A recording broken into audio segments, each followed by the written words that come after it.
بسم الله الرحمن الرحيم. الحمد لله رب العالمين، وصلي وسلم على أشرف الخلق سيدنا محمد وعلى آله وصحبه أجمعين. حياكم الله مشاهدينا الكرام مع هذه الحلقة الجديدة من حلقات برنامج ديوان ثراء اللي طلع عليكم من الأحد للخميس، وإحنا دائما نقول يا هلا مرحبا فيكم الساعة المباركة اللي نتشرف في أي ملاحظة أو استفسار أو حتى إن كانت هناك ملاحظات. احنا نقول دائما الاقتراحات موجودة في كل حلقة، ويعطيهم العافية إخواننا المخرجين، وأيضا يعطيهم العافية إخواننا المعدين على تجهيز أغلب القضايا الموجودة في المجتمع. نتكلم عن القضايا الدينية، القضايا الإنسانية، القضايا الاجتماعية التربوية، وحتى القضايا النفسية. أحيانا تكلمنا عن القضايا الرياضية بمنظورها الأخلاقي الشرعي. فكل هذا وأكثر هدفنا واضح من خلال ديوان إثراء، وهو إثراء المجتمع برسائل إيجابية. اليوم راح تكون حلقتنا أيضا راح تكون مهمة، لا تقل عن الحلقات السابقة ولا حتى عن الحلقات إن شاء الله اللاحقة. اليوم راح نتكلم عن الميراث بكامل أنواعه، سواء المفهوم الشرعي، المفهوم القانوني، أيضا راح نتكلم عن الأنواع، راح نتكلم عن الوصية، راح نتكلم أيضا عن الوقف. كل هذا وأكثر إن شاء الله راح يكون مع ضيوفنا الكرام. راح أبدأ أيضا مع الأستاذ أحمد الغانم. حياك الله أبو عبد الله، وأنا سعداء في هذا اللقاء. الله يحييك ويسلمك، وأنا أسعد بوجودي معكم في هذا البرنامج ومع الإخوة الأكارم، الله يحفظهم. الله يسلمك. ويانا الشيخ عبد الله المصباح. حياك الله أبو صالح، وأنا سعداء في هذا اللقاء. حياك الله دكتور، ونحيي المشاهدين والمشاهدات الكرام. آمين. ويانا أيضا المحامي الأستاذ عبد الوهاب بن سلامة. حياك الله أبو سلامة، وإحنا سعداء. الله يحييك ويبجيك، الله يجزاك الله يسلمك. ويانا أيضا دكتور عبد الله بغيث. حياك الله أبو مساعد. حياك الله وبارك الله فيك دكتور. إذا مشاهدينا الكرام كالعادة يعطيهم العافية إخواننا المعدين مجهزين لنا تقرير عن عنوان الحلقة اللي يتكلم فيها عن الميراث، فخلونا مع هذا التقرير ولنا عودة إن شاء الله.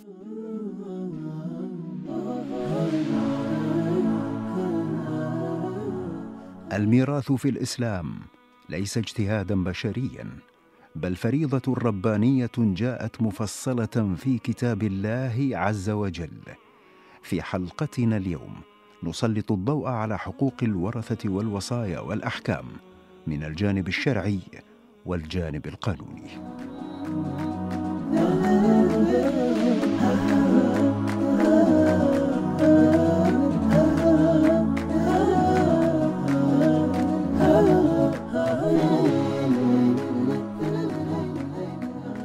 من جديد حياكم الله مشاهدينا الكرام، ويعطيكم العافية إخواننا المعدين على هذا التقرير اللي دائما ما يكون استفتاح لعنوان الحلقة، وعنوان حلقتنا نتكلم فيها عن الميراث.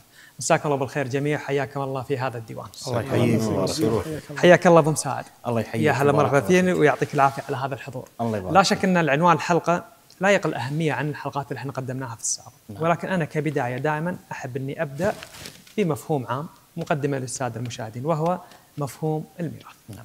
بسم الله الرحمن الرحيم، الحمد لله رب العالمين، والصلاة والسلام على سيدنا محمد وعلى آله وصحبه أجمعين. طبعا أنا سعيد بوجودي في هذا الديوان المبارك، وسعيد بوجودي بصحبتك دكتور سالم، وكذلك سعيد بوجودي بصحبة المشايخ، وكذلك الأستاذ عبد الوهاب المحامي. وأنا سعيد كذلك يعني لإتاحة الفرصة لي للحديث بمثل هذا الموضوع اللي يهم شريحة كبيرة من الناس. وأسأل الله سبحانه وتعالى كما جمعنا في هذا الديوان على طاعتين يجمعنا تحت ظل عرشه يوم لا ظل إلا ظله، مما لا شك فيه ولا ريب أن الإرث أو الميراث هو ما يتركه الميت من أموال بعد الوفاة. وهذا يدل على أن ديننا الإسلامي وشريعتنا الإسلامية شريعة كاملة وشريعة شاملة، يعني تشمل جميع مناحي الحياة، يعني اهتمت حتى بالميت بعد وفاته، يعني مو بس خاصة بالإنسان في حياته، حتى بعد وفاته تكفلت بأمور ديننا الإسلامي كذلك شريعتنا الإسلامية. وهذا يدل على أن الشريعة صالحة لكل زمان ومكان، وهي مختلفة عن الشرائع الأخرى وعن الأديان الأخرى. طبعا من حكمة الله سبحانه وتعالى أن جمع كل ما يتعلق بأحكام المواريث في 3 آيات فقط، اللي هي آية 11 وآية 12 وآخر آية من سورة النساء. يعني لو تفتح المصحف سورة النساء افتح على آية 11 سورة النساء، آية 12 سورة النساء، آخر آية من سورة النساء اللي هي آية 76 راح تلقى فيها أحكام المواريث. غيرها ما في غيرها 3 آيات تكلمت عن أحكام المواريث. كذلك النبي صلى الله عليه وسلم قال: ألحقوا الفرائض بأهلها فما بقي فلأولى رجل ذكر. وعلم المواريث يعني أخبر النبي صلى الله عليه وسلم أنه يعني يعتبر نصف العلم، وأنه سينسى وأول ما ينزع من أمتي يوم القيامة. فيعني من علامات الساعة أن أول شيء من العلوم اللي راح ينتزع من صدور الرجال هو علم المواريث.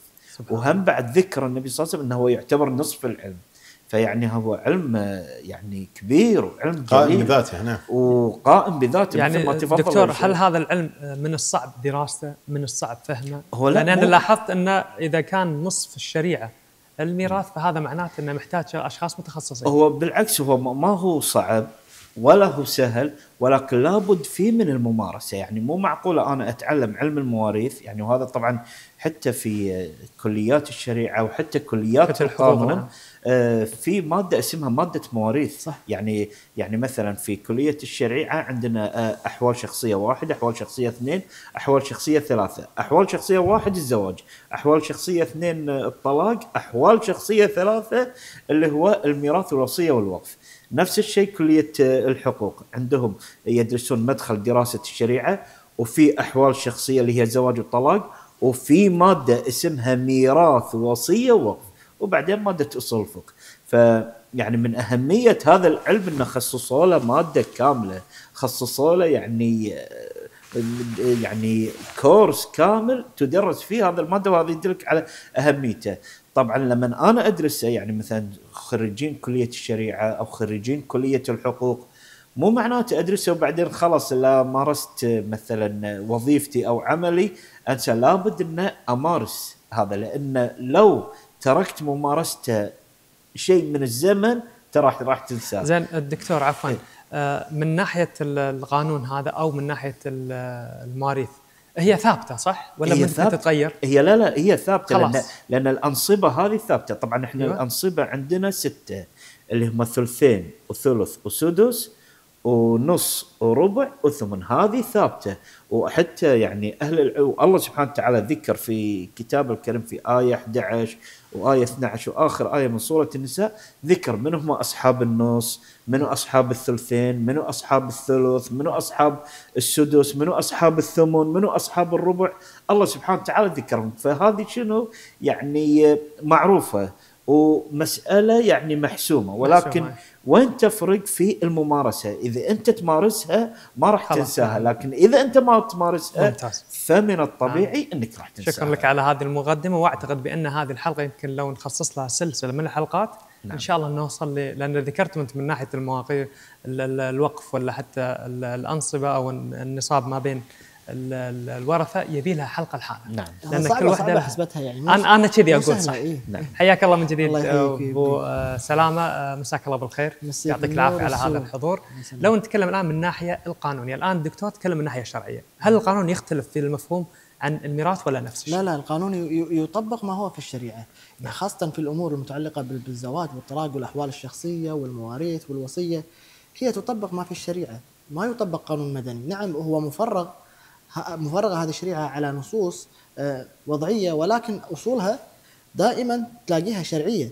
فما تلاقي شخص مثلا يعني ممكن انه يتوفى ويتم توزيع الورث بطريقة نفس الدول الأجنبية. احنا نشوف مثلا طريقة الورث بالدول الأجنبية ما لها علاقة بأي أمر موجود عندنا بالشريعة، قانون وضعي، الولد يأخذ نفس البنت، والطريقة يعني جدا ما في ضابط لها معين، ما لها ضابط معين. صحيح. لكن احنا هني عندنا لا، قاعد تطبق الشريعة في المسألة المتعلقة في المواريث بشكل كامل. لكن هذه من الأمور اللي يعني إحنا اليوم كمحامين لما تيجي ترجع حق أي محامي تقول له والله مثلا توفى شخص وترك مثلا المبلغ الفلاني والعقارات الفلانية، وترك مثلا زوجة وأم وجدة وابن، ويعني تعدد له هذه الحالات.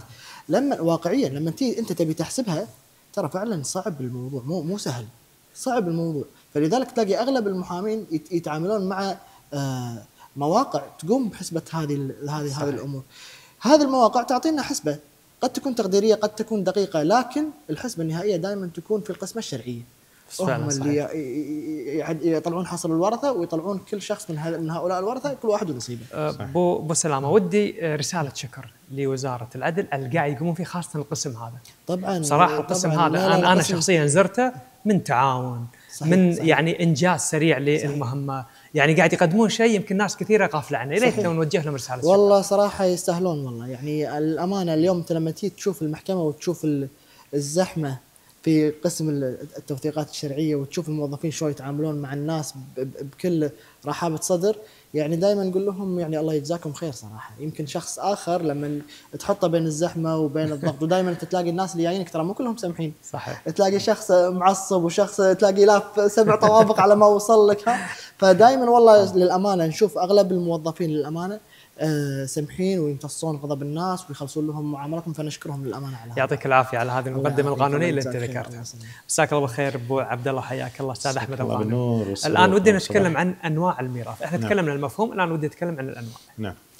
الآن هذا يعني بفضل الله سبحانه وتعالى وتوفيقه وهدايته لخلقه، حتى ما يحصل خصومة بين الناس كما تفضل الدكتور، وضع الشرع أنصبة معينة، هي آيات محدودة صحيح، ولكن التفاصيل كثيرة، لأن الشخص نفسه ربما كان أب، فربما بحالة من الحالات يأخذ ترى الربع، وربما في حالة من الحالات يأخذ النصف، وربما يأخذ غير ذلك. البنت للذكر مثل حظ الأنثيين، في بعض الحالات البنت تأخذ أكثر من الذكر. فهي المسألة إذا تذكرون لنا إياها بس، لأن هذه الحالات اللي إحنا هم بعد يعني ودنا المستمعين أو المشاهدين يعرفونها. يعني مثلا إذا اللي كان هي الحالات اللي المرأة تأخذ أكثر من الرجل. من ضمن الحالات مثلا إذا كان رجل توفي وليس عنده أبناء إلا بنت واحدة، طيب. فهذه البنت تأخذ نصف الميراث، ثم ينظر إلى بقية الورثة. فهي الآن تعتبر كامرأة. يعني بعض الناس يعني يدخل مفهوم أن المرأة مظلومة في الميراث. لا ترى في بعض، وكلما ذكرت الميراث يقول لك إيه الذكر يأخذ يعني ضعف الأنثى مثل حظ الأنثيين. في بعض الحالات لا، المرأة تأخذ أكثر صح. من الذكر لقربها، لأن هي الابنة مثلا وليس هناك ذكور. وطبعا الشرع راعى هذا الأمر، لأن الأصل في النفقة تكون على الرجل. فالمرأة التي ترث حتى لو كانت غنية، ولو كان عندها غنى مطلق ويعني غنية غنى كبير، ترى هذا لا يسقط حق النفقة على الزوج. ليس كذلك أستاذنا؟ صحيح. يعني حتى سواء في القانون الشرعي أو في يعني في المرافعات وفي القضاء، النفقة هي حق للزوجة مهما كان حالتها الاقتصادية. لو كانت غنية جدا هذا ما يسقط على الزوج، حتى لو كان الزوج فقير. ولو كان الزوج فقير لابد أن يقوم بحق يعني وهو النفقة، أن ينفق عليه. أنا أقاطعك بهالجزئية. هذه الجزئية سبحان الله فعلا موجودة بالقانون، لكن لما تيجي تشوف حق الأب على أبنائه ترى الوضع لا في مرونة. صحيح. مثل ما الأب يصرف على أبنائه، أيضا الأبناء لهم الحق، أو أيضا الأب له الحق إذا كانوا أبناء أغنياء أنه يرفع دعوة عليهم ويطالبهم بنفقة. يكون العكس الآن، يصير العكس إذا تبين أن الولد أو الأبناء أغنياء والأب فقير، الأب يأخذ من أبنائه نفقة. ونفس الشيء بالنسبة حق الأم، تأخذ من أبنائها نفقة إذا تبين أنهم أغنياء وهو فقير. لكن هذا الأمر بالنسبة للزوج والزوجة لا، هي مسألة شرعية، الولاية للزوج وهو اللي المفروض يصرف على الزوج. صحيح. وهناك جانب سبحان الله عجيب، يعني الآن كثير من الأحكام لم تذكر تفاصيلها في القرآن الكريم، مع أنها مهمة جدا. مثلا الصلاة أمرها مهم، بل بعض العلماء يعني بيّن أن تارك الصلاة مثلا كافر، وبعضهم قال فاسق. يعني أحسن حالات تارك الصلاة أنه فاسق، ترى أحسن حالاته ترى. وبعض المذاهب يرى أنه كافر، يعني أحكام غير المسلمين. والنبي صلى الله عليه وسلم ذكر في الحديث بين الرجل وبين الشرك والكفر ترك الصلاة. وقال عليه الصلاة والسلام العهد الذي بيننا وبينهم يعني صلاة. الكفار الصلاة، فمن تركها فقد كفر. مع ذلك سبحان الله القرآن لم يذكر تفاصيل الصلوات من ناحية الركعات، من ناحية الأركان والواجبات والسنن. نعم. بل كانت تفصيل سبحان الله في السنة النبوية. سمعت كلام عجيب للعلماء، قالوا أما في المواريث لأن الأمر قائم على الشح في النفس وعلى حب النفس للمال، فسبحان الله الشرع الحكيم لم يترك الأمر لمسألة السنة ومسألة الاجتهاد. لأن كما تفضل الدكتور ترى المسألة ما فيها اجتهاد، ترى فلان يقول يأخذ الربع يأخذ، لا هذا الأب في الحالة هذه يأخذ النصف، الأم تأخذ الثمن. نعم. فالله سبحانه وتعالى تولى هذا الأمر في كتابه العزيز وجعله محدود. يعني الأصل الأنصبة مبينة في القرآن، وهناك بعض الأدلة في السنة النبوية تدعم هذا الأمر. انا الان ودي ادري ان عندك تعليق ابو مساعد، لكن تسمح لي بس ادخل شوي مع عبد الله المصباح. حياك الله شيخ ابو صالح ويعطيك العافيه على هذا الحضور. الان لا شك بان الرضا والقناعه لها دور كبير في عمليه الميراث، نتكلم عن هذا الجزء. طبعا في البدايه الحمد لله وحده والصلاه والسلام على من لا نبي بعده وعلى اله وصحبه. الوالدين دكتور لهم يعني لهم الاثر خاصه في يعني الاهتمام بالابناء وغرس يعني التواصل بين الابناء وبين يعني الاخوان والاخوات، لان سبحان الله التفرقه يعني بين الابناء هذا من الاسباب اللي تكون فيها القطيعه بعد وفاه الوالدين. يعني مثلا يفضل احد الابناء على مثلا بناته او العكس صحيح، او يعطي اعطيه لاحد الابناء ويحرم البقيه، يعني كما احد الصحابه هذا في زمن النبي عليه الصلاه والسلام ان اعطي احد ابنائه وذهب الى النبي عليه الصلاه والسلام يريد اشهاد النبي، فقال له النبي عليه الصلاه والسلام يعني اعطيت يعني سائر ابنائك مثل هذه الاعطيه؟ قال لا، قال اشهد يعني اذهب فاني لا اشهد على زوم. نعم يعني وهم كذلك في روايه يعني اتقوا الله فاعدلوا بين ابنائكم. فالوالدين يعني لهم دور يعني مهم خاصه في يعني الابناء بعد الممات، لان بعض الاحيان تصير مشاكل بالتوزيع الورث وتوزيع يعني بسبب يعني بعض الاحيان يكون الوالدين لهم دور في هذا الامر. كذلك المحبه، حتى المحبه يعني قصه يوسف عليه السلام ان رموه وين؟ في البئر. ان يعني الحب، فما بالك يعني خاصه المال.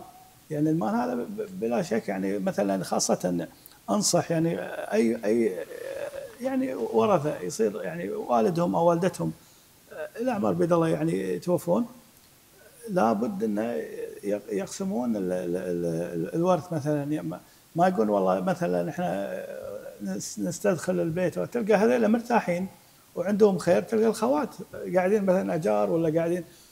انت تبي البيت، اعطهم نصيبهم. هذه انا دكتور ابين لك الاسباب اللي تصير، مش اعطهم نصيبهم واستدخل البيت يعني عليك بالعافيه. او مثلا يكون اي امر لابد ان الورث هذا يقسم، ما يعلق مثلا الاخوان. يعني انا احد الاخوه هذا بواقعنا ما شاء الله بيت وموقع يعني من افضل ما يمكن.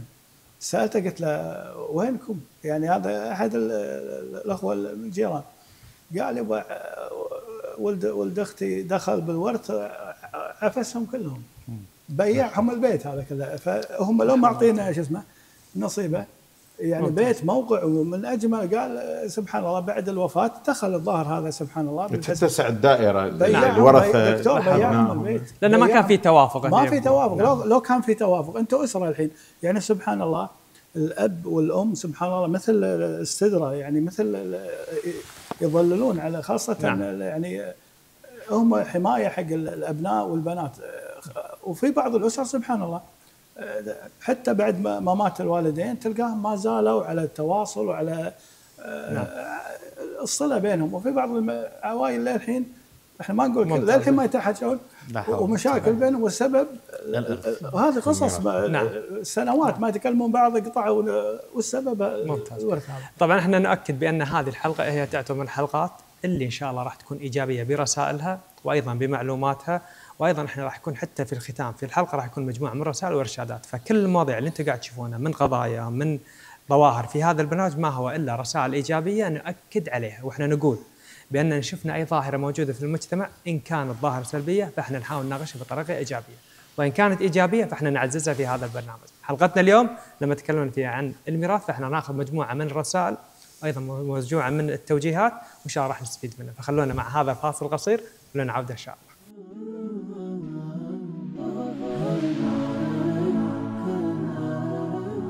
والله شوف الاختلاف في الورث او ان كبير توفى الله يرحمه يعني طمع، كل يطمع انه يبي حقه من الورث او يبي حقه. يعني هي ارزاق يعني سبحان الله هي مقسمه بينكم، افترض ان انتم يعني من عند الله انها مقسمه، والدكم أو والدتكم، خلاص هذا شيء مقسم بينكم. وفي الدين حث الرجل أو المرأة ليست كالرجل في الميراث. فيعني الطمع هو العامل الأساسي في عملية المشاكل تصير على الورث. يعني الطمع هذا يعني ما يتبيه، ولا ترى الميراث يعني الإنسان اللي يحط الله بين عيونه، القرآن مفصلها لك تفصيل، ما تدوخ ولا شيء أبدا. هذا الميراث كل من يأخذ حقه والسلام عليكم. يعني بس مشكلة الناس طمع، يعني وده يأخذ هذا أكثر، ما يجوز. يعني أنت لو تحسب أن هالفلوس هذه نار عليك، يعني ما لازم تمشي بالشيء الصح، اتبع على قولتهم القرآن، ما عاد يفصلك تفصيل الميراث، ما يحتاج يعني. لكن للأسف العالم لا بحطم.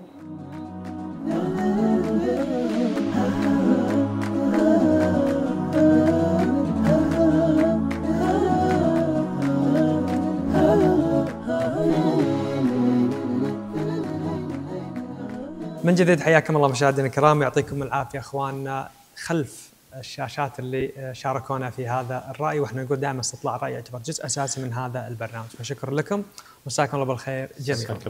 حياك الله أبو مساعد من جديد. احنا تكلمنا عن الميراث بشكل عام، لا شك الآن ودنا نتكلم عن بشكل خاص الوقف. هل هناك اختلاف أو خلاف ما بين الوقف وأيضا الميراث؟ نعم. طبعا الوقف شنو معناته؟ معناته حبس الأصل وتسبيل المنفعة، وهو يختلف عن الوصية، لأن كلاهما الوصية والوقف من عقود التبرعات. الوصية والوقف من عقود التبرعات. الوصية اللي هو إضافة شيء ما بعد الموت، يعني أنا قاعد أوصي لشخص لكن متى تنفذ هالوصية؟ بعد الممات. أما الوقف بمجرد أني أحبس هذا الأصل خلاص، يعني يكون يعني منفعته لوجه الله تعالى، وطبعا هذا راح يترتب عليه أنه يطلع من الميراث. يعني مثلا أنا مثلا عندي عدة عقارات، زين، أوقفت هذه العقارات لوجه الله تعالى، مجرد ما أوثق الوقف هذا خلاص هالعقارات هذه طلعت من حسبتي بالميراث، ما راح يورثونها عيالي، لأني خلاص أنا حبستها. ليش؟ على أساس يعني تنفق لوجه الله تعالى. طبعا الأوقاف عندنا نوعين من الأوقاف، عندنا وقف ذري وعندنا وقف خيري. شنو معناته الوقف الذري؟ الوقف الذري أني أحبس هالأصل عشان ينتفعون فيه ذريتي. نعم. ينتفعون بس ما يتصرفون فيه، ينتفعون فقط في مثلا مثلا سكن أو إيجار كذي، لكن ما يتصرفون فيه. وهذا أكيد راح يعني يفيدني فيها من الناحية القانونية أستاذ عبد الوهاب. ما يتصرفون فيه لا ببيع ولا بشراء. هذا بالنسبة للوقف الذري. الوقف الخيري إني أوقفه لأعمال الخير، أعمال البر والإحسان، إني مثلا كل ما يطلع منه من ريع يعني ينفق فيه في مثلا أعمال البر وأعمال الخير وأعمال الإحسان. فالوقف اللي هو نحبس الأصل عشان ما يطلع منه من ريع نعم. أموال يعني تصرف إما على الذرية إذا كان وقف ذري، واضح. أو على في وجوه الخير إذا نعم. كان وقف خيري. الآن أبو سلامة، على نفس الكلام وعلى نفس المفهوم الشرعي الخاص بالوقف، هل القانون له تدخل في هذا الأمر من قضايا، من شكوك، من أيضا صارت نزاع على هذا الأمر؟ القانون نظمها، خاصة الوقف الذري نفس ما قال أخونا. لكن أنا يعني في جزئية جت ببالي، هي من أكثر ترى الأسئلة اللي تجيني أنا. أي ممتاز. هي متعلقة بأشخاص، مو حالة ولا حالتين، وايد يدقون علي نفس الحالة هذه. أشخاص عيالهم كلها إناث، كلها بنات. حلو. فتلاقيهم يخشون أو يخافون من جزئية أن تصير لهم مشاكل بعد وفاتهم مع العمام. صح. يخافون من هذه النقطة. الذرية كلها بنات. أي. الأب كله عنده بنات. حلو. هذه حالة ممتازة. وبهذه الحالة مو بس العيال هم اللي راح يورثون، العيال بالإضافة إلى إخوان المتوفي اللي هم العمام. أغلب الحالات اللي يتصلون علينا يقولون إحنا ما نبي العمام، خايفين على عيالنا، خايفين إن يطلعونهم من البيت، وهذا واقع قاعد يحصل.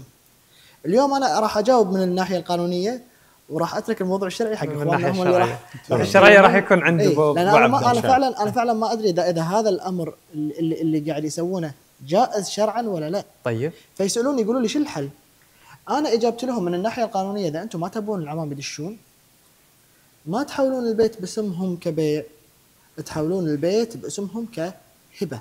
يعني الاصل ان انتم تتصرفون بهذا الملك لصالح ابنائكم، خلاص يصير ملكهم. لكن تحويل هذا العقار يكون مبني على امرين: يا اني انا احوله مقابل بيع وشراء، نعم، بيع وشراء، او اني انا احوله مقابل هبه. تقصد من الاب الى البنات؟ من الاب الى البنات، او من الام الى البنات. طيب تمام. فلما يحولون البيت باسم العيال بعقد بيع، هني شنو المشكله اللي تحصل؟ اللي تحصل ان هذا العقد صوري، ومن اهم العناصر في عقد البيع الثمن. فهذا العقد صوري، العمام ممكن انهم يطعنون بصوريه هذا العقد لانعدام الثمن، وممكن يبطلون هذا التحويل ويرجع الحال الى ما كان اليه. صارت الحاله هذه؟ صارت هذه الحاله. زين. فنصيحتنا لهم دائما اذا بتحول العقار لا تحوله كبيع، حوله كهبه. من شروط الهبه ان ما يجوز للواهب انه هو يرجع بالهبه الا في حالات حددها القانون على سبيل الحصر. وهذه الحالات اذا ما توفرت ما يجوز لاي شخص انه هو يطعن بتحويل البيت للابناء ويرجع الحال الى ما كان عليه. وهذه الحالات مذكوره بالقانون على سبيل الحصر. وبالتالي لما هم يتخذون هذا الاجراء هم يكونون فعلا وصلوا للهدف اللي هم يبونه، وامنوا حياه ابنائهم بهذا المسكن وهذا البيت بدون لا تصير في مشاكل بالمستقبل. هذه الجزئيه من الناحيه الشرعيه انا ما اعلم فيها، الحين ياخذها ابو عبد الله، نتركها لمشايخنا هم اللي راح يشرحون. ابو عبد الله، الان اعتقد ان ابو سلامه كفى في هذا الامر فعلا. الان الناحيه القانونيه خلصنا منها، الناحيه الشرعيه. تمام. الان الانسان في حياته له ان يتصرف بماله كيف شاء، مع يعني وجود بعض القيود، مثل ما تفضل الشيخ عبد الله، حاله الصحابي الذي جاء يريد ان يشهد النبي صلى الله عليه وسلم على هبه يريد ان يعطيها لاحد ابنائه، فلما علم النبي صلى الله عليه وسلم ان له اكثر من ابن فساله عن العدل في ذلك، ثم النبي صلى الله عليه وسلم رفض ان يشهد على باطل او على زور، لانه يجب عليه ان يعدل.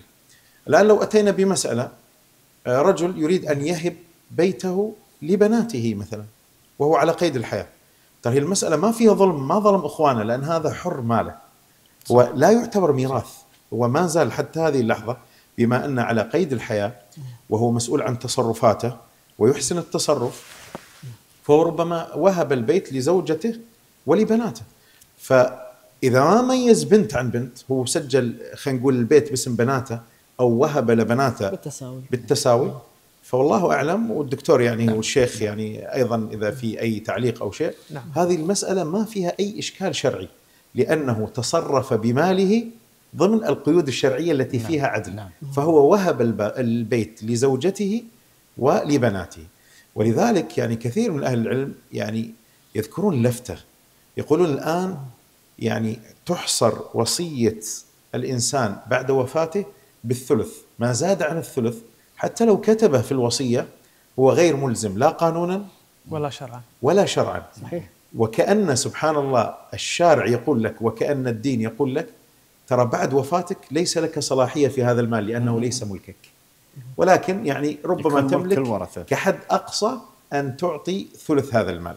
فلذلك الإنسان ما دام في حياته أولا من ناحية الحقوق يعطي كل ذي حق حقه، من ناحية الإنفاق ينفق، لأنه لا ينتظر حتى مثلا أبناء يتصدقون عنه أو يوقفون عنه أو يبنون مسجد عنه، ما زال هو الذي يملك المال وهو على قيد الحياة، فليتصرف في هذا المال لأنه بعد موته سيصبح هذا المال ليس ملكا له. فالمسألة اللي ذكرها الأستاذ عبد الوهاب من الناحية الشرعية والله أعلم، إذا مثلا وهب البيت لبناته فليس هنالك أي إشكال، ولا يتهم أنه مثلا حرم إخوانه لأنه أصلا هم ليس لهم حق ما دام على قيد الحياة.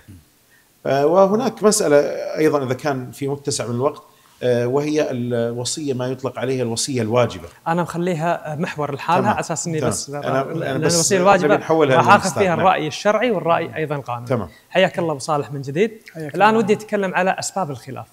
مثل هذه الأمور إحنا نعلم إذا ما كانت يعني الأنفس نظيفة والأنفس راضية على أي حدث بعد الوفاة فلا بد أن يكون هناك خلافات.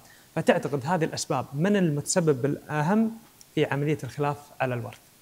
بعض الأحيان دكتور الوالدين وهم يكونون سبب خلاف يعني أبنائهم. يعني أنا نصيحة حق نفسي وحق إخواني وأخواتي المشاهدين والمشاهدات الكرام، كل أب الحمد لله عنده خير وعنده حلال، وكل أم عندها خير وعندها حلال، من الحين لا تقصين على عيالك، اعطيهم ترس عيونهم. يعني لا هالمال هذا اللي هم يدرون عنه وعارفين المبالغ اللي عندك وتملكين، من الحين خليهم يتمتعون بوجودك، وانت كذلك الاب خلي عيالك. يعني المال هذا بالنهايه ايش بتسوي فيه؟ اعط عيالك، خلهم يعني وسع عليهم بالنفقه، سهل يعني لان ترى بالنهايه هم راح ياخذونه اذا مو بطيب. خلهم يدعون لك بعد وفاتك، خلي يدعون يدعون يعني عليك. خليهم يدعون عليك هو يعني لو ما اعطاهم بالنهايه عياله بياخذونه، الطفل ما يطلع راح يدعوا له ان شاء الله. بس انا قصدي انت خلهم مرتاحين وهم امام عينك، شوفهم هم مستانسين بهذا المال بحياتك. يعني جمله اعتراضيه وكلامك على متم شيخنا ابو صالح. في رجل يقول سبحان الله، يقول يعني الله يسامح الوالد، عنده ورث وعنده كذا، فكان حارمنا من الاشياء فيها رفاهيه ما هي الحقوق الاساسيه، طراه ان خلهم يدعون لك في حياتك. يقول ولكن كان حارمنا من رفاهيه نستطيع ان نعيش فيها لانه ما شاء الله مقتدر. يقول سبحان الله بعد ما توفي رحمه الله عليه الاب، يقول ما يعني على قولتهم طاف القطار، يعني في اشياء مثلا بدي سياره شبابيه اشتريها، اكشف فيها، الحين كبرت ما تصلح لي كذا، فكنت اقول الله يسامحك يا يوبا، كان بنفسي اسوي كذا واسوي كذا وسافر واروح واجي، يعني ضمن الامور الشرعيه، ترى ما فيها اي تجاوزات شرعيه. ولكن سبحان الله تقصير الابو ادى الى ان المال وصل، ولكن في فتره متاخره ما حققت بعض الطموحات. لعلها خيره، لعلها خيره من الله سبحانه وتعالى. ايوه وبالضبط من القصص اللي احنا هم سمعناها، ترى في ناس سمعنا ان تفرح ترى بوفاة والدها علشان الورث، هذا واقع يعني. فاليوم الشخص ليش يوصل عياله الى هذه المرحله؟ فعلا في حالات حقيقيه يفرحون، وفي بعضهم يفكرون بالورث بالدفن، وهو قاعد يندفن يفكرون يوزعون التركه، انت ايش لك وانا ايش لي، وشنو بناخذ وشنو ما راح ناخذ. فهذا الامر يعني في النهايه بيرجع حق عيالك نفس ما قالوا اخواننا. فلذلك احنا ننصح كل شخص، مع اني انا عندي قناعه شخصيه هذه داخليه ان الشخص البخيل اعتقد ان هذا من الامراض اللي صعب علاجها اذا كان فعلا اذا كان هو فعلا بخيل. ترى في مقطع فيديو انتشر في احدى الدول ان في هوشه صارت في المقبره، انا شفت مقطع الفيديو في احدى الدول، ما ادري يمكن مر عليكم، ما ادري ذكروا في يعني التعليق على المقطع ان الابناء كانوا يتهاوشون على الورث اثناء الدفن. سمعنا وايد قصص كذي للاسف الشديد. اصلا حتى البخل يعني من الامور اللي استعاذ منها النبي صلى الله عليه وسلم. يعني حتى الصحابي الجليل انس بن مالك رضي الله عنه كان خادم النبي صلى الله عليه وسلم كما في صحيح البخاري، قال كان اكثر ما يستعيذ منه النبي صلى الله عليه وسلم اللهم اني اعوذ بك من الهم والحزن، واعوذ بك من العجز والكسل، واعوذ بك من الجبن والبخل، واعوذ بك من غلبة الدين وقهر الرجال. فالبخل يعني استعاذ منه النبي صلى الله عليه وسلم. فيعني البخل مثل ما احنا نقول باللهجه العاميه الريال اليلده، يعني بالعكس هذا غير محبوب عند الناس يعني صح. يعني صح. ولذلك يعني حتى الامام الشافعي ذكر ان الكرم والجود يخفي العيوب، يعني حتى لو فيك عيوب بالدنيا بس ما دام انك انت تعطي الناس راح تتقاضى عن عيوبك. وانا احسها من خوارم المروءه يعني حتى البخل. يعني احس مثل ما تفضل من خوارم المروءه، يعني انت لو انت رجل صالح وتقي وهذا وفيك بخل يعني منقصة كبيرة. ذكر أهل العلم أنه لا يوجد رجل صالح بخيل. ممتاز. يعني البخل ما هو من صفات الصالحين وإنما من صفات الفاسدين. والله الآن إذا تسمح ناخذ فاصل، إذا تختصرها أبو صالح حاضر. أقل من يمكن نص دقيقة. يلا تفضل. كذلك هذا أمر مهم سمعته من أحد المشايخ من أهل العلم، يقول كذلك بحالة وفاة الوالدين لا تحرج اخوانك واخواتك، احنا والله بنسوي حق مثلا والدنا او والدتنا وقفه، هذا من الامور المهمه، ما يخالف الوالد والوالده على راسنا من فوق، وما راح يعني انت تذكرنا احنا احرص منك، هذا تصير صح. كل واحد ياخذ نصيبه، وزع الورث وبعدين عقبها تعالي انت شنو تبي تسوي له، تعال اذا عندك شيء زايد تعال واحنا مستعدين. في بعض الأحيان خاصة ينحرجون الأبناء صح. يعني قال شنو ما تبي تسوي حق والدك، تكون بسيف الحياة يعني. أيوة سيف الحياة ياخذ منهم يعني حلالهم، لا عطهم نصيبهم ممتاز. وبعدين قول اللي أنت تبي وهم ما راح إن شاء الله يترددون. تسمعونا ناخذ فاصل؟ مشاهدينا الكرام خلونا ناخذ هذا الفاصل القصير ونعود إن شاء الله في الجزء الأخير من برنامج ديوان إثراء. عنوان حلقتنا عن الميراث.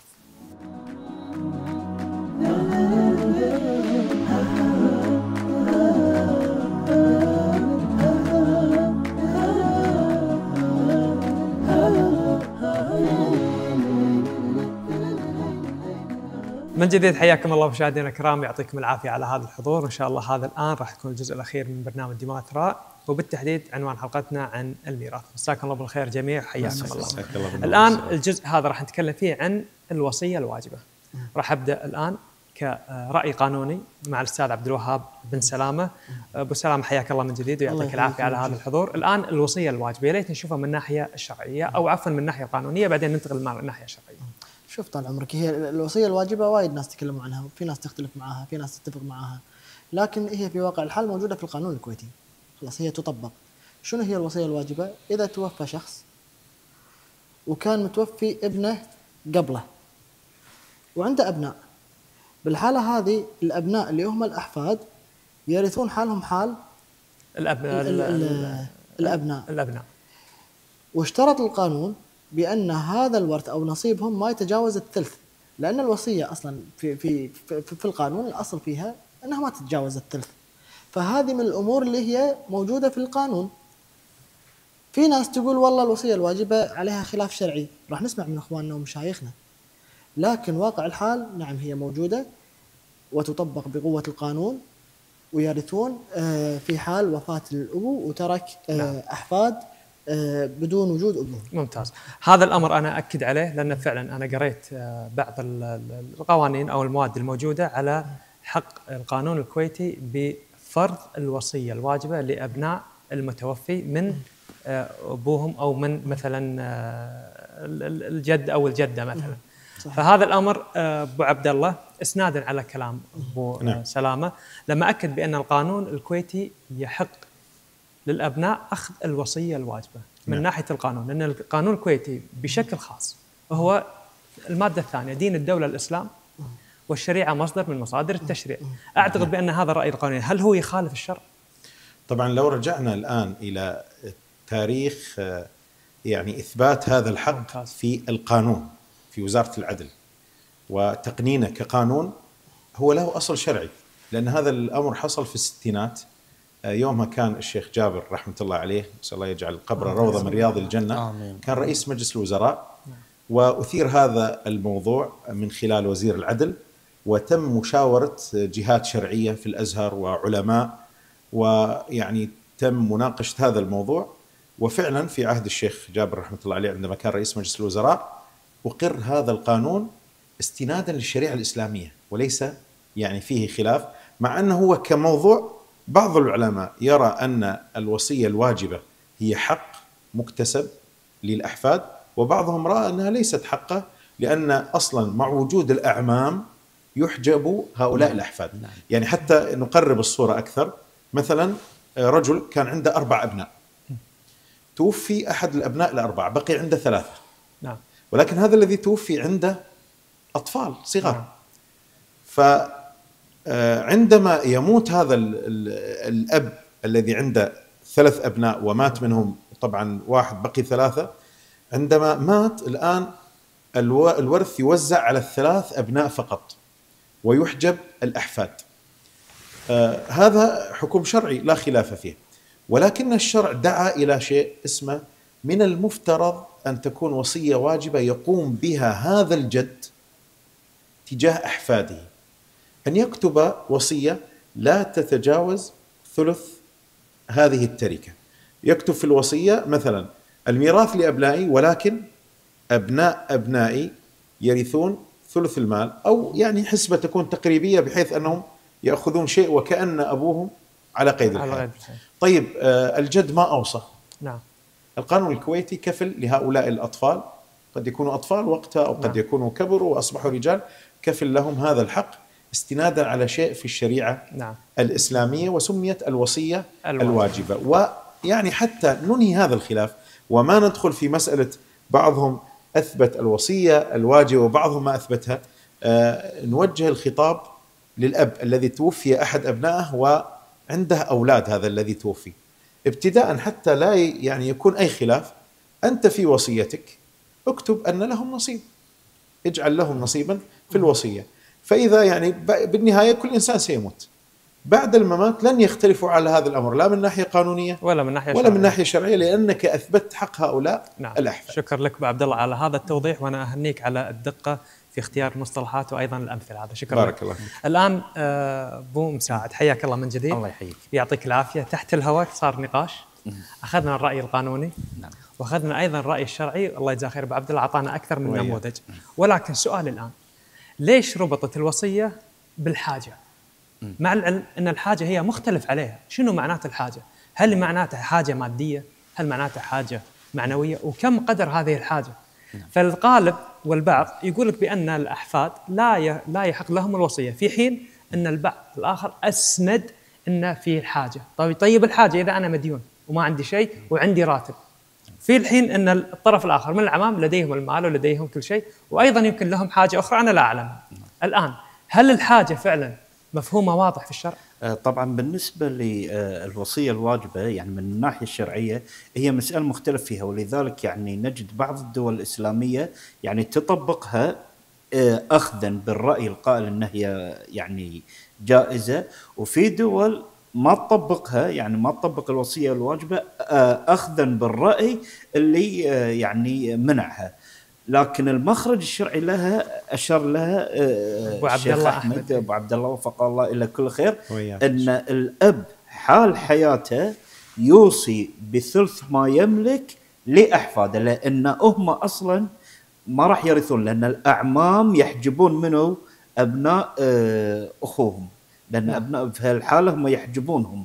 فالمخرج الشرعي وهذا فيه يعني خروجا عن الخلاف أنه يوصل لهم حال حياته بثلث ما يملك بالتساوي بينهم حق أحفاده، وبهذا يعني يطلع من المخرج الشرعي. أبو مساعد، أبو عبد الله أكد على أمر أن أحيانا يكون بعض الآباء زين أو الأجداد يكونون يعني أميين. نعم. ممكن ما يكتب هذه الوصية، ممكن لجهله للقوانين هذه. هل معناتها انتهى حقهم؟ هو على رأي من يقول أن الوصية الواجبة غير جائزة، وبعض الدول الإسلامية ما تطبقها، يقول لك إن ما لهم حق. هذا على رأي من يقول أن غير جائزة. لكن على رأي من يقول أنها هي جائزة، ومثل ما تفضل نعم أستاذ عبد الوهاب أن هي مطبقة في القانون الكويتي، في القانون الكويتي ملزمة وليس خيار، إن هي ملزمة. نعم. وأنه ما يعني بأمس الحاجة، وطبعا بحصل الورثة مباشرة، ويدشون بحصل الورثة مباشرة. يعني حتى يعني الأخوة عندنا في إدارة التوثيقات الشرعية في وزارة العدل في قسم المواريث، مجرد ما يشوفون أن في وصية واجبة على طول ما راح يقولون والله مسألة خلافة، على طول يسوون مثلا يكتبون وانحصر إرثه في فلان وفلان وفلان، ووصية واجبة لأبناء ابنه المتوفى قبله فلان، ويذكرون. هذا أيضا ترى ينهي الخلاف أيضا، لأن أصبح قانون مقنن. نعم. فخلاص ما راح يكون في خلاف، لأن القانون طبعا القاعدة الشرعية إذا حكم الحاكم يرفع الخلاف. يعني احنا نقدر نقول في القانون في ختام هذا الأمر، دام الكويت طبقت هذا القانون فإحنا ملزمين على تطبيق هذه الوصية. نعم. الآن حياك الله أبو صالح من جديد. ودي أتكلم على يعني الأبناء، ودي أتكلم على الأحفاد، ودي أتكلم على الخلافات اللي قاعد تصير هذه. بإمكان مثلا الرجل الكبير الراشد العاقل أنه يحل هذه المشاكل من خلال الاجتماع، من خلال أخذ الرأي والرأي الآخر. نصائحك وتوجيهاتك لكل خلاف يحدث ما بين الورثة من ناحية الشرع أو من ناحية النصائح اللي أنت ودك تقدمها.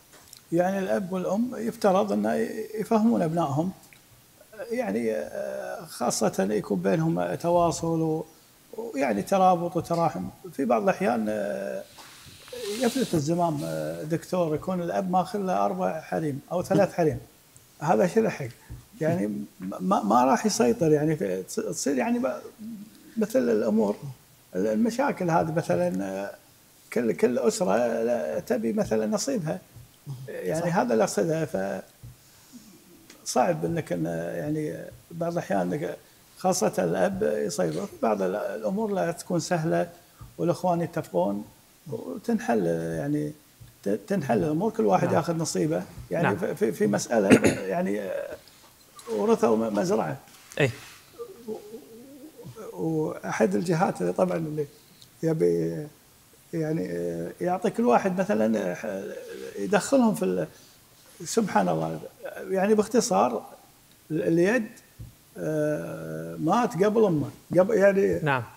فورثت منه، ورثت أم الجد، دشوا خوات الجد، دشوا طبعا بالورث، وهم كذلك عيال هذا اللي مات الجد دشوا عياله. زين عياله في منهم ماتوا دشوا عياله، يعني هذا اللي بالغرفه قال اعطوني الحصى ورثه، قاعد يتكلمون اثنين، قال يعني مساله دقيقه، قال لو سمحت ما يخالف شوي طبعا خلونا نشوف هو نفسه هذا يعني حتى الموظف ما قدر يعني نعم. يعني كل عائله سبحان الله مسألة معقدة صارت. معقدة نعم. يعني أنا ولكن أبو صالح حتى لو كانت معقدة هناك من يحل هذا الأمر. أكيد ما عندنا الآن نبي نختم بأبو يعني صالح. في بعض الأبناء بوقتنا الحالي يعني مو الكل، بعض ما يرد لا على كبير ولا صغير دكتور، ما يشوف شر. أنا بالنسبة لي أنا أبو صالح نتكلم واقع. شوف يعني أبو صالح ما في مثالية، بعض الأحيان ما يرد لا على كبير ولا صغير. أبو صالح يعني إحنا والله الحمد عندنا في دولة يحكمها القانون. نعم صح. الرأي القانوني يتكلم، الرأي الشرعي يتكلم، أيضا الرأي المتخصص يتوافق مع الشريعة الإسلامية. اللي مو عاجبه يبي يوكل أمره لله سبحانه وتعالى ويقول وأنا حسيبك يوم القيامة. صح. هذا أمر خاص فيه. اللي بيلجأ للقانون أيضا القانون راح يشفع له في الحكم النهائي. الآن وصلنا في الختام. هو بالنهاية الوالدين. نعم. يعني كل شيء من بعد الله بيد الوالدين، إذا كان الوالدين ماسكين الأسرة في حياتهم بإذن الله، وهذا أغلب الأسر الحمد لله بعد وفاتهم أمور الأبناء من أفضل ما يمكن. ممتاز. الحمد لله. يعطيك العافية على هذا الحضور صالح، ما قصرت، وإن شاء الله نتمناك في حلقات أخرى. الله يبارك فيك. الآن أيضا أبو سلامة يعطيك العافية على هذا الحضور والكلام الطيب القانوني اللي أنت شرحت لنا. كلمتك الأخيرة. والله احنا كلمتنا الأخيرة مشكورين على الاستضافة. يعطيك العافية. وللأمانة احنا ما نتمنى المشاكل لكل الناس، يعني الإخوان ذكروا كل الأمور المتعلقة في جانب الورث وجانب الوصية الواجبة، وذكروا المسائل المتعلقة في الجانب الشرعي. يمكن اخونا ابو عبد الله ذكر جزئيه مهمه، ان اليوم الشخص اذا شاف انه ولده توفى وفي احفاد، كان المفترض انه حتى لا يدخل في هذه المشاكل، انه يوصي بوصيته علشان بس يتفادى اي جانب من المشاكل بالمستقبل بين الاعمام وبين الاحفاد والاحفاد. شكرا. فاحنا نتمنى الخير للجميع والله يبعد الشر عنكم. يعطيك العافيه، ما قصرت على هذا الحضور. دكتور عبد الله كلمتك الاخيره. ان كان من كلمه اخيره فهي رسالتنا، والرساله يعني انصح نفسي وانصح اخوان المشاهدين واخوات المشاهدات ان يتحاسنون بعد وفاه يعني ابوهم العوده وامهم العوده، يعني ما يصير الفلوس هذه تفرقهم، فلا بد ان يكونون يتحاسنون ويكونون على قلب واحد حتى تمشي الحياه. الرساله الثانيه، بما ان موضوعنا اليوم عن الارث والميراث، فانصح اخوان المشاهدين واخوات المشاهدات برساله مبسطه لفضيله الشيخ العلامه عبد العزيز بن باز عن المواريث، اسمها الفوائد الجليه في المباحث الفرضيه. رساله بسيطه ذكر فيها كل ما يتعلق باحكام المواريث، فانصح نفسي وانصح اخوان المشاهدين واخواتي المشاهدات بقراءتها، فراح يستفيدون منها استفاده كبيره. شكرا لك، ما قصرت ابو ساعد. استاذ ابو عبد الله، استاذ احمد الغانم كلمتك الاخيره. الكلمه الاخيره ان المال مال الله سبحانه وتعالى، والارزاق ستاتينا، سواء الانسان يعني حاول ان يفتعل مشاكل او يدخل في مهاترات او كذا، بالنهايه كما تفضل الدكتور يعني التسامح والتقارب، ولا ينسى الانسان انه رحم، ولا ينسى ان الوالدين بعد وفاتهما لو كانوا احياء لا يرضون بهذه الخلافات وهذه المشاكل التي تصل إلى توكيل محامين وقاضي يفصل بينهم. فيعني الأصل أن يكون تغليب الرحم والمودة والرحمة والتفاهم والتراحم فيما بينهم. شكرا لكم جميعا، ما قصرتوا، والشكر أيضا موصول السادة المشاهدين. أسأل الله العظيم أن يحفظ بلدنا من كل مكروه ويديم علينا نعمة الأمن والأمان. مع السلامة. آمين.